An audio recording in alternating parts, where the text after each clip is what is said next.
One Friday evening, the telephone rang in Early Bird Cottage. Little Miss Late picked it up.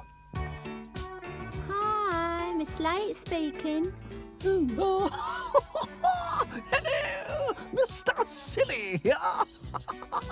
I've been given some tickets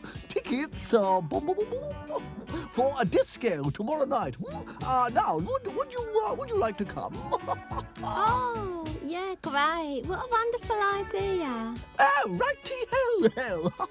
I'll meet you at 7 o'clock outside the disco. See you tomorrow. Bye. And she put the phone down. Saturday arrived, and Mr. Silly waited outside the disco. He waited, and waited, and waited some more. Poor Mr. Silly went home.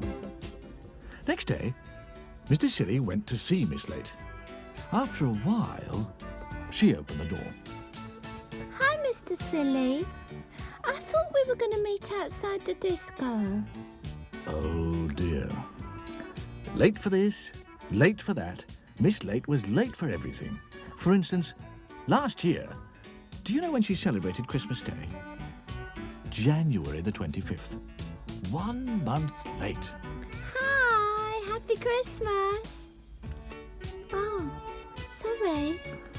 For example, do you know when she did her spring cleaning at Early Bird Cottage? In the summer. 3 months late. Hi, happy Easter. Oh, sorry. For instance, do you know when she went on a summer holiday last year? In winter. In December. In the snow. 6 months late. Hi, wish you were here. Sorry. Just along the road, almost next door, was Two Pin Cottage, where a friend of hers lived, Little Miss Neat. Little Miss Neat had decided that afternoon to go for a walk. As she came to Early Bird Cottage, she noticed Miss Late in her garden, up to her ears in long grass. She called over the fence to her. Hello, what are you doing? I thought I'd cut the grass. Miss Neat looked over the hedge. I think that you should have thought about that months ago. I tell you what, let's go shopping together tomorrow. Oh, great idea. I'll meet you in town on the corner of Main Street tomorrow afternoon, 2 o'clock. Yeah, great, I'll be there. The following afternoon, Little Miss Neat stood on the corner of Main Street. It was 2 o'clock, and she was waiting for Miss Late. And she waited, and waited, and waited some more. Mr. Topsy-Turvy walked past, backwards, of course. Afternoon good. Finally, Miss Late arrived. Hi, a bit late, I'm afraid. A bit late? It's 6 o'clock and all the shops are shut. Sorry. And that's what happened all the time.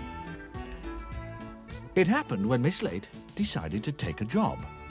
Her first job was in a bank, but the trouble was, by the time she arrived for work, Hi. the bank had closed. Sorry.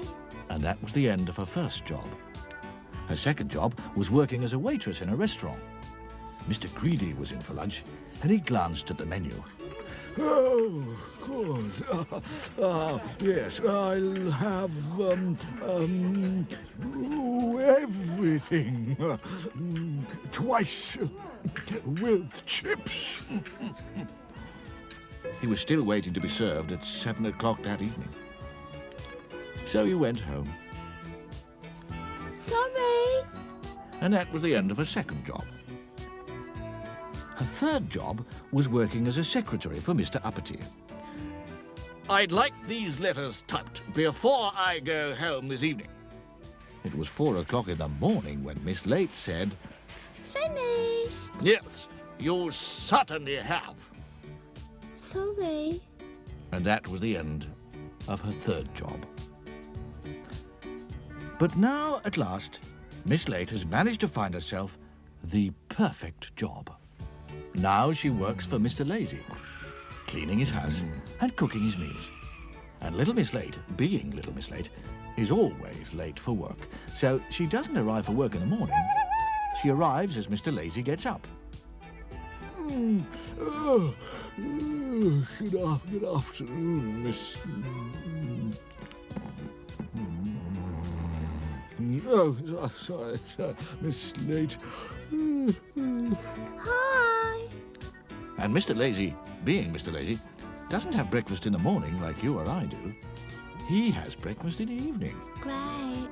So you see, it all works very well. Very well indeed. Mr. Lacy. Breakfast.